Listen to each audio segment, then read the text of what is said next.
Kraft presents The Great Gildersleeve.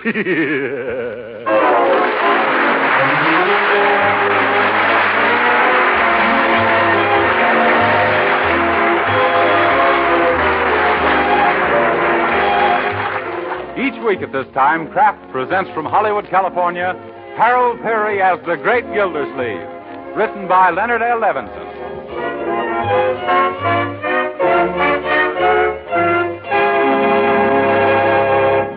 We'll hear from the Great Gildersleeve in just a moment. But right now, here's a question for you. Did you know that you can overeat and still be undernourished? That it's not so much the quantity of food you eat as the kind of food you eat that's important? Well, it's true. And that's why you should learn all you can about the right foods to serve your family. Wholesome, protective foods that provide the energy and real nourishment your family needs. So it's important to you that delicious parquet margarine made by Kraft is one of the right foods, and that it's so economical you can serve your family all they need. Yes, parquet margarine is a protective food that's packed full of wholesome nourishment. Parquet is one of the best sources of food energy you can serve. And you all know how important vitamin A is. It's truly a protective vitamin. Well, parquet margarine is rich in vitamin A. There are 9,000 units in every pound. And don't forget, parquet is the margarine with the delicious flavor, whether you use it at the table for baking or for pan frying. So ask your dealer for delicious, economical parquet margarine made by Kraft. Just ask for parquet, P-A-R-K-A-Y.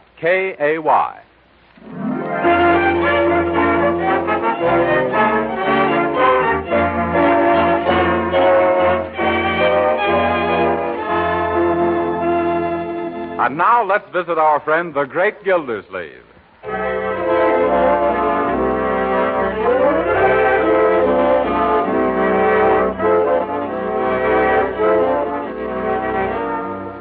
Here we are, Mr. Gildersleeve. Report of estate of Marjorie and Leroy Forrester miners submitted by Throckmorton P. Gildersleeve, Guardian. Well, it looks very neat, Ted. Should impress Judge Hooker. Is it complete? All but the name of that firm that leased the 12th Street property. Oh, yes. Let's see. What was that firm? Oh, yes, the Swanky Hanky Shoppy. Thanks. I'll just fill that in. It was a 99-year lease, wasn't it? Yes, 99 years with monthly options. Oh, Marjorie. Yes, Uncle Throckmorton. Oh, hello, Ted. Hi, Margie. Say, that's a new dress, isn't it? Yes. What do you think of it? Stop asking him questions, Marjorie, or he'll charge the estate for giving a legal opinion. I'll go in the other room, young man, and tend to your paper. Okay. Did you want me? Yes. All ready to go to court, eh? Uh-huh. What about your brother? Where is Leroy? Oh, I sent him to change his shirt for the third time. Uncle, I wish we'd make him get rid of that printing press. Well, little boys will always revert to type. Now tell him to hurry. I don't want to be late. This is important, and I'm getting jittery about it. Oh, now relax and take it easy, Uncle Throckmorton. Relax? Ted says the report is in fine shape. Why, there's nothing to be excited about. Now, is there? No, by George. Come to think of it, I've done wonders. If I do say so myself. In fact, I will say so myself. I've done wonders. I think so.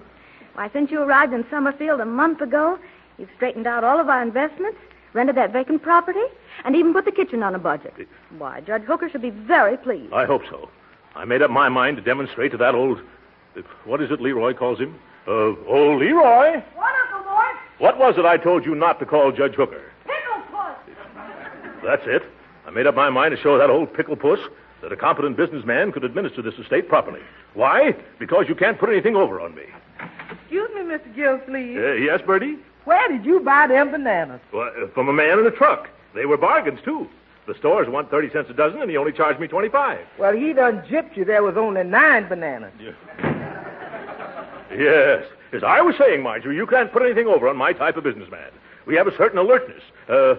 Oh, Great Danes. What's wrong? Look at the time. We'll be late for court. Oh, but court stays open until 5 o'clock, Uncle Moore. Yes, but we can't just drop in whenever we want, my dear. It isn't a barbershop, you know. We have to be there when the judge is ready to take us. Oh, like a beauty parlor. Yes. You see, I don't want to arrive late and have trouble with old Cucumber Face. I've got to get back here and pack up my bags so I can take the night train. The night train? Yes. Oh, I forgot to tell you. I'm going back to Wistful Vista this evening. Oh, Uncle Mort. Huh? I thought you were going to stay here and live with us. Well, I am. That's why I'm going back to Wistful Vista. Huh? to sell or lease my house there. You are? Oh, that's wonderful. Oh, Leroy. Yeah, what's this? Uncle Mort's going to sell his house in Wistful Vista and come back here and live with us. Oh, boy, gee, that's wonderful, Uncle Mort. Take it easy. Do you want me to make you a for sale sign on my printing press? No. Thanks, just the same. You haven't got that many shirts to spare. Oh, Ted, is it time to go? Yes, we should hurry down to the courthouse. Everybody ready? Leroy, Marjorie, Ted, Bertie? Bertie's not going to court with us, Uncle Mort. I know that. I just want a glass of water. That ham I had for breakfast. Water, Bertie. Yes, Mr. Gildersleeve, bringing it. Good. Anybody else want any water? No, no. thank you. Here you are, sir. You better hurry, Mr. Gildersleeve. 1 second while I drink this. Thanks, Bertie. Now I'm ready to go. Oh, excuse me. I must have drunk too fast. Wait a minute, Ted. I think Uncle Mort has the hiccups. Hiccups? No, I'll be all right. Ooh. Maybe you better do something about it. No, I'll be all right. Ooh. Well, Uncle Mort, you better sit down and rest a minute. Well, what about court? You know, old Judge... Judge Hooker, he'll wait. Yes, I can have it put over till tomorrow. But I got to get back to Wistful Vista, Ted. I couldn't do that. Or could I? Why not, Unc? No. I'll be all right in a few minutes. Oh, isn't this silly? Now, don't try to talk, Uncle Mort. Just sit quietly for a few minutes and rest. Rest? All right, I'll rest.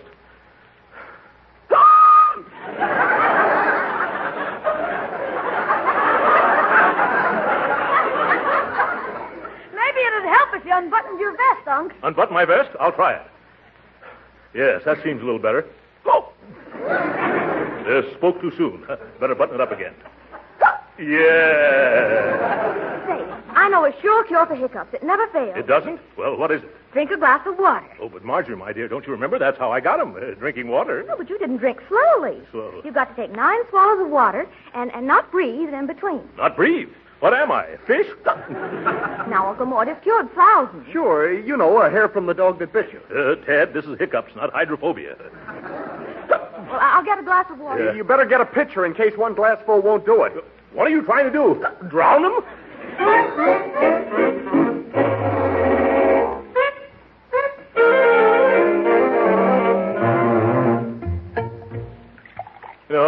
No more water, Marjorie.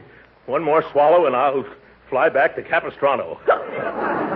Oh, help me out of this rocking chair. I'm getting seasick. Cheer up, Unc. If you can keep on hiccuping for another 2 hours, you'll get your picture in Strange as It Seems.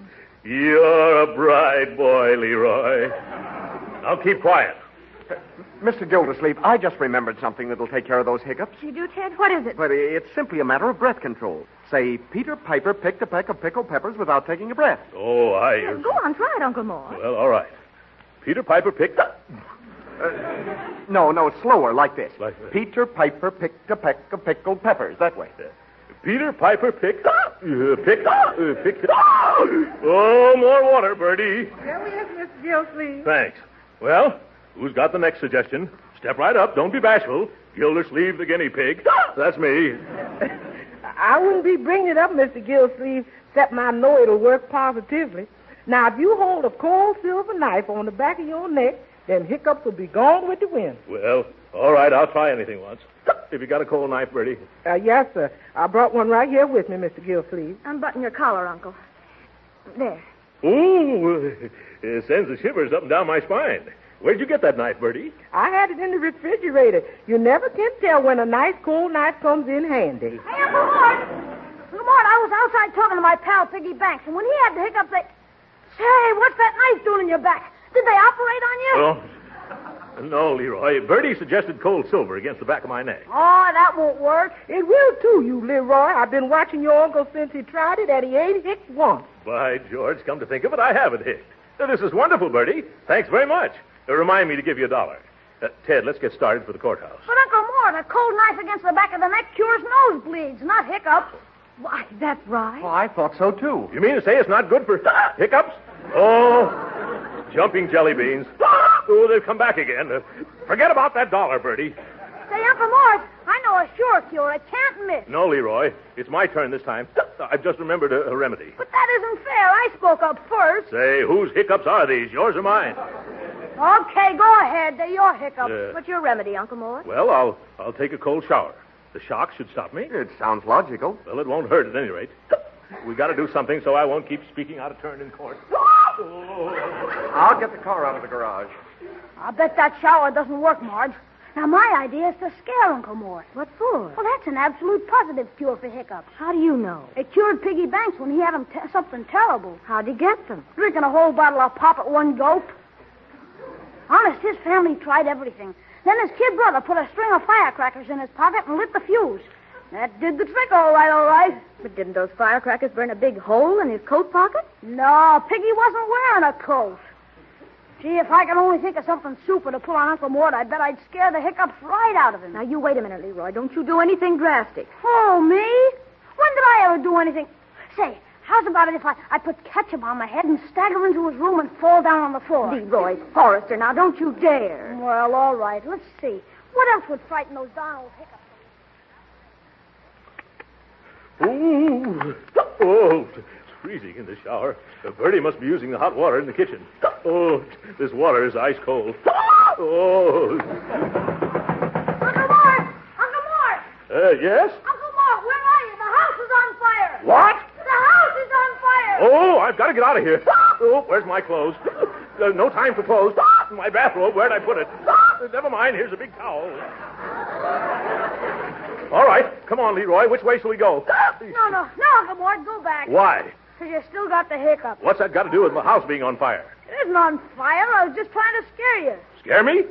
What's the big idea? Gee, I only meant it for the best. I was just trying to frighten the hiccups away. If I ever ran out of the house like this, I'd frighten the neighbors away. I'm awful sorry, Uncle Mort. Say, you better get back in the shower. There's a big drip on the carpet. Who, me?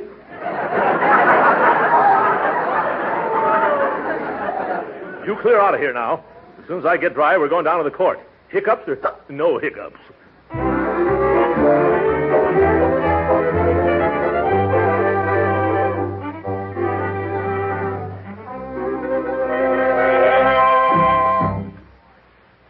All right, folks.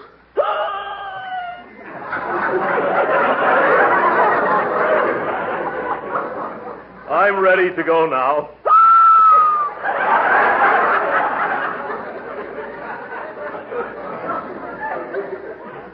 Come on, Ted. Come on, Marjorie. We're coming. Yeah. Where's Leroy? I think he went out. He must be waiting in the car. Good. I hope the judge doesn't mind. Okay, buddy, stick 'em up. Your money or your life. Leroy, come out of that closet and put back that water pistol. Oh, that didn't work either. You can't frighten me, Leroy. I'll go out and get in the car, young man. I told you, Leroy. Just you wait. I'll figure out a scheme that'll make Uncle Mort forget all about those beeps of his. Yeah. Now, get in the car, everybody.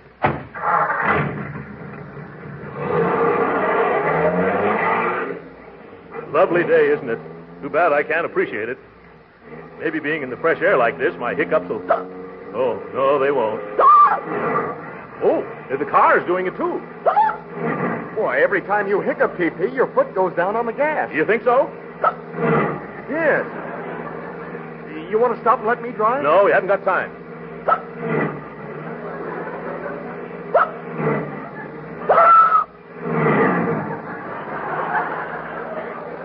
Careful, Uncle Mort. Careful, you just went through a traffic signal. I can't help it. I'm afraid they're getting worse.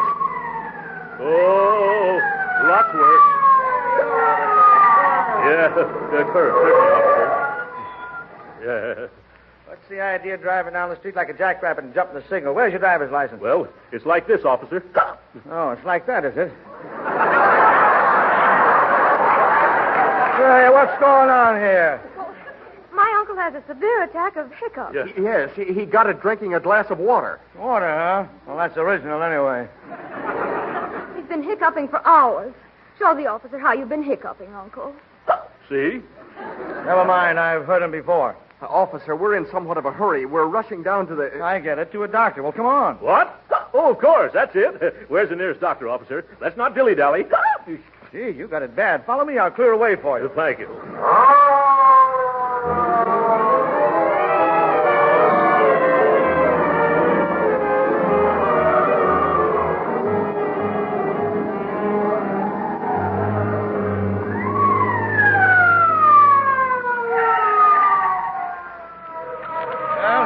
our medical center building. Oh, I don't know how to thank you, officer. Yes. That's all right. Same thing happened to my sister's kid 2 months ago. You know how we cured her? Made her eat a quart of ice cream fast. Oh, yes. Well, I'll put that down on my list. Hurry, Uncle Mort. Shall we go with you? No, you 2 children stay here with Ted. Oh. Going up? Yes. Is there a doctor in the building who specializes in hiccups? I mean, a cure for hiccups? Oh, you might try Dr. Simard on 7. Get in, please. Yeah.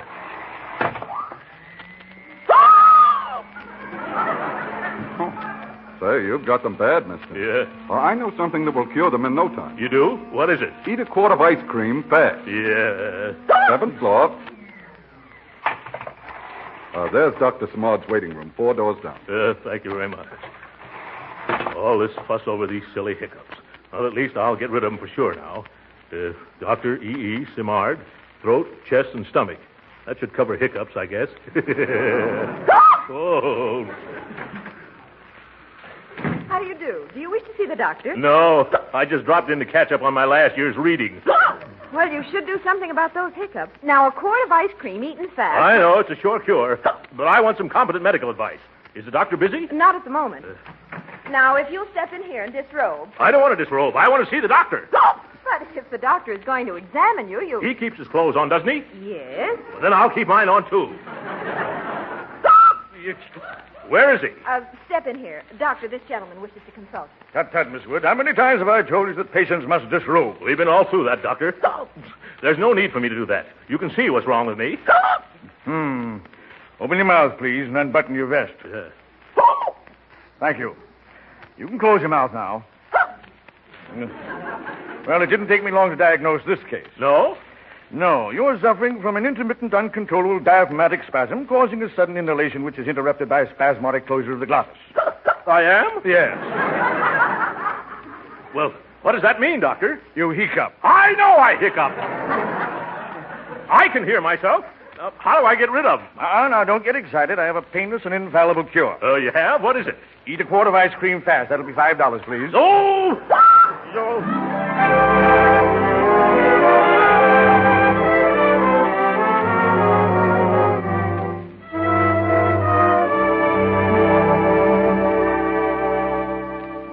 The judge's chambers are down at the end of the hall, T.P. Oh, jumping jeeps. Look at the clock. This is of a time to show up.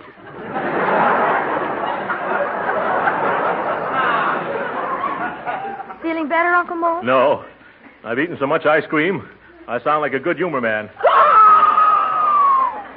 Now, take it easy, Uncle Mort. You take it easy, young man. And don't say anything to the judge. Here we are. Ted, did you send the financial report down this morning? Shh, keep quiet. Now, don't worry. That report went down early. Should make a wonderful impression. Well, come on, let's go. Yeah, might as well face old Pickle Puss. Careful, Leroy. Anything you say will be used against me. Come in. Hello, Judge Hooker. At last. I was ready to go home. What you hiccuping for, Gildersleeve? For about 4 hours now. Uncle Mort's been suffering all day long, Judge. Yeah, maybe if you could frighten him, Quiet, Judge. Leroy, quiet. Yes, Judge. I'd have been here sooner except for that. Well, I'm glad you sent down your report, Mr. Gildersleeve. Gave me time to study it. I'm pleased with what I found. Gee, that's swell, Judge. I thought you could do a good job for these children. You did? Well, thank you, Judge Hooker. In that case, we can leave. Come on, Leroy. Come on, Marjorie. Come on, Ted. What's your rush, Gildersleave? Take it easy. Oh. You're nothing but a bundle of nerves. Yes. I never knew nerves came in such large bundles. That's very good. I wonder if it'd be all right if I was absent from my duties for a while, Judge. I have some business to wind up in Wistful Vista. Sure. Go right ahead. Take all the time you want. Oh? Only be back next week. Oh. Yes, I see. Well, thanks, Judge. Excuse it, please. Oh, poor Uncle Mort. You can't travel in that condition. I bet Mr. Fowler at the drugstore would have something to relieve you. Let us two go see him, Marge. And if he can't help, I know a couple of other guys that can. All right. If you'll excuse us, we'll run along. Certainly. Goodbye, then. Goodbye. You drive Uncle Mort home. Sure. Hey, Leroy. Well, Ted, let's get started. Oh, I can't stop that. Hey, those hiccups must be annoying. They are, indeed they are. By the way, I know a sure cure for hiccups. What, you too? Oh, this one never fails. All you need is a brown paper bag. A brown paper bag? Well, that takes the prize. Shall I go out and get one, Judge? No, here's the bag. Wait a minute. Wait till I dump the apples out. Apples? I teach a class at law school, and the boys always bring me apples. Now, let's try this remedy. Oh, no, don't bother, Judge. I think they're stopping now. Now, let's make sure. All you have to do is to breathe in and out of this bag. Understand? I understand what to do, but I don't understand why. You will. Just put your face in the bag. Fine. You look better already. Now go ahead and breathe. How? The principle is this. Normally, you exhale carbon dioxide and inhale oxygen. I see. But this way, you inhale the carbon dioxide you've already exhaled. I see. Is that clear? No. Well, if you stop inhaling oxygen, you'll stop hiccuping. It's really very simple. So are you. You ought to be all right by now. How you feeling? Worse. Oh, my, and I almost had him licked. Strange. It's never failed before. Let me see. There's a hole in the bag. Oh, take me home, Ted. I'm going right to bed. Oh, stop that.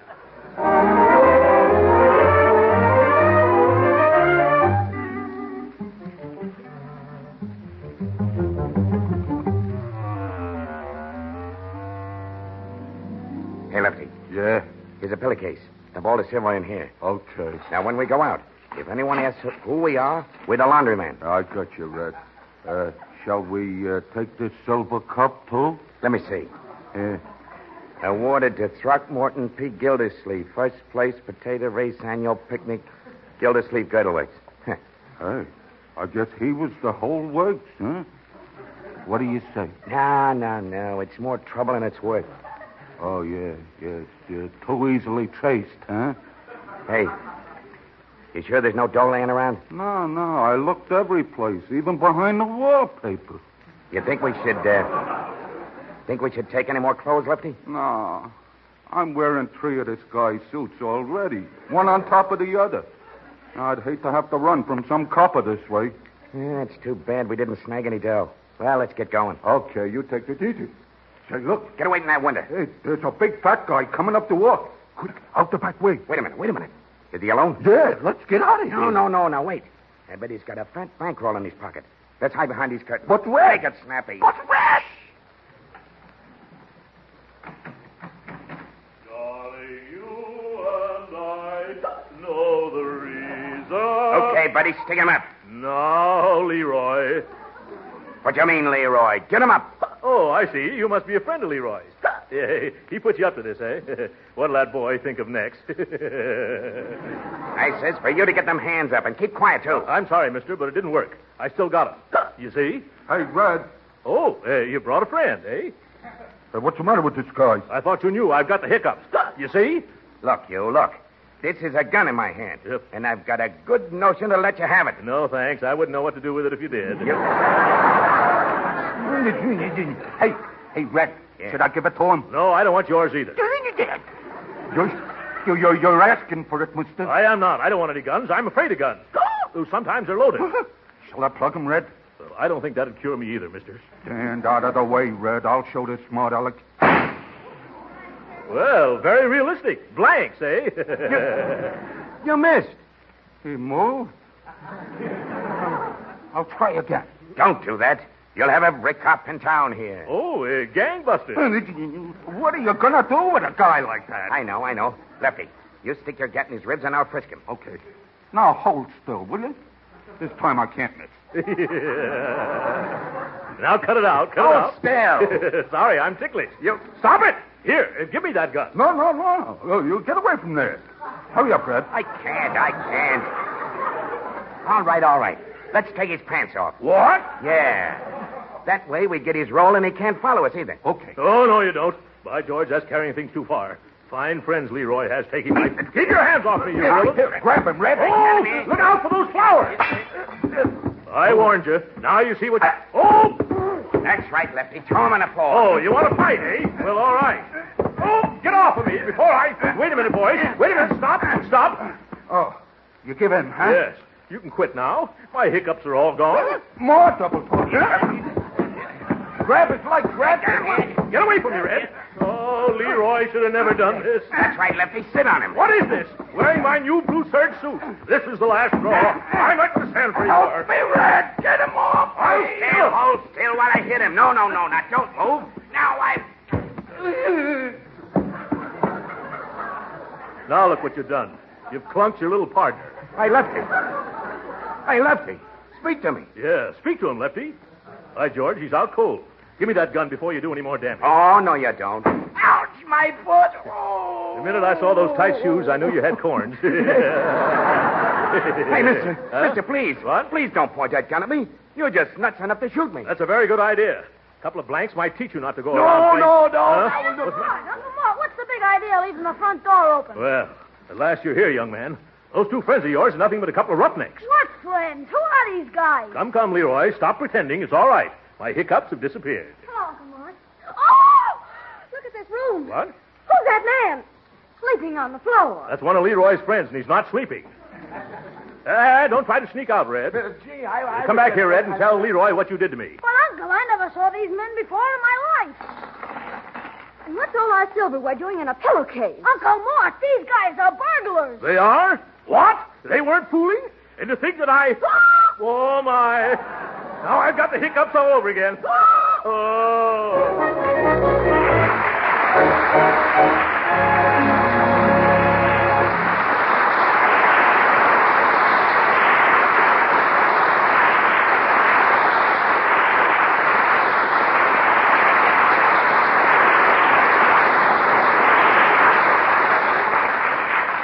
The great Gildersleeve will be with us again in a few minutes. But first, I want to say that being a mere man puts me at quite a disadvantage in talking to you housewives, especially you housewives who are really good cooks, because so many of you are probably already using delicious parquet margarine made by Kraft, and already know from your own experience that it's a grand-tasting, economical margarine that can be used in many ways. Yes, you know, for instance, that parquet margarine is really delicious for table use, and good for your family, too.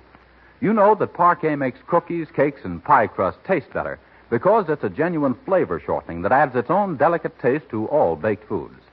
You know that parquet margarine seasons hot vegetables to a queen's taste, makes pan-fried foods taste better, too, and it doesn't spatter or stick to the pan. And don't overlook the fact that parquet margarine is a highly nutritious energy food and a year-round source of vitamin A. Yes, you housewives who use parquet know how good it is. But some of you listeners probably haven't tried parquet margarine yet. Well, if you haven't, try it. Yes, ask your dealer for a pound or two of parquet margarine tomorrow. Just say parquet, Parkay. It's made by Kraft.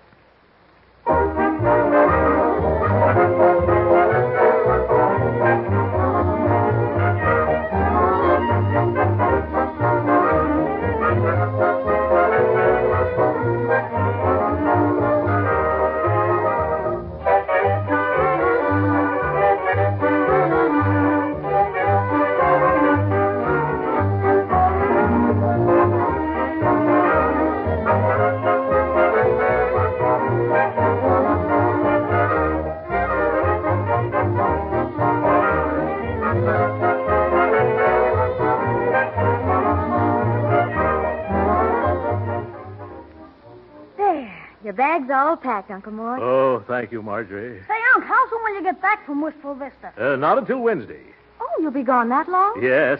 I've got to put my house up for sale, and I also want to be on hand to greet my two little chums, Fibber McGee and Molly, when they return from their vacation Tuesday night.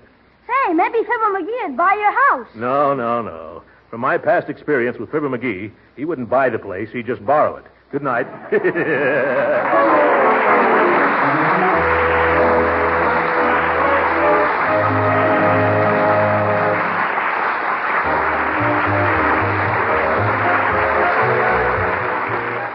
Original music heard on this program was composed and conducted by William Randolph. This is Jim Bannon speaking for the Kraft Cheese Company and inviting you to be with us again next week at this same time for the further adventures of the great Gildersleeve. This is the National Broadcasting Company.